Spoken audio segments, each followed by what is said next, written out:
شهر رمضان الذي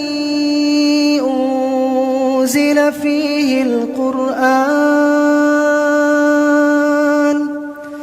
هدى للناس وبينات من الهدى والفرقان فمن شهد منكم الشهر فليصم ومن كان مريضا أو على سفر فعدة من أيام أخر يريد الله بكم اليسر ولا يريد بكم العسر ولتكملوا العدة ولتكبروا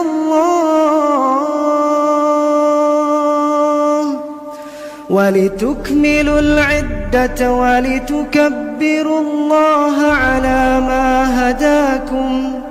ولعلكم تشكرون رمضان دا مہینہ او مہینہ ہے جس دے وچ قرآن لایا گیا جیڑا لوکاں واسطے کھلی ہدایت ہے تا اس دے وچ ہدایت دیاں تے کوڑ سچ پرکھن والیاں کھلیاں گلاں نے تا وقت جیڑا تواڈے وچوں اس مہینے دے چند دی خبر پاوے وقت اس تے لازم ہے وہ اس مہینے دے روزے رکھے جیڑا بندہ بیمار یا سفر تے ہوئے وقت دوجے دیہڑیاں وچوں گنتی پوری کرے اللہ تواڈے واسطے سکھیائی چاہندا ہے تا او تواڈے واسطے سکھیائی نہیں چاہندا تے تا جے تسی گنتی پوری کرو تا جے تسی اللہ دی وڈیائی کرو اس تو جیڑی اس نے تانوں ہدایت دتی تا جے تسی اس دا شکر ادا کرو وَإِذَا سَأَلَكَ عِبَادِي عَنِّي فَإِنِّي قَرِيبٌ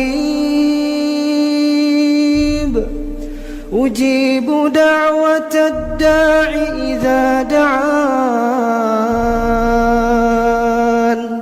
فَلْيَسْتَجِيبُوا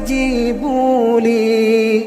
وَلْيُؤْمِنُوا بِي لَعَلَّهُمْ يَرْشُدُونَ اے نبی صلی اللہ علیہ وسلم جدن میرے بندے تواڈے کولو میرے بارے پوچھن تاں پکا کوئی شک ہی نہیں میں کول ہی ہاں میں منن والے دی دعا قبول کردا ہاں جدوں بھی وہ من بلاوے وقت لازم ہے وہ میرے ہی حکماں نوں منن تا میرے تے ایمان لیاون تا چاہو ہدایت پاؤن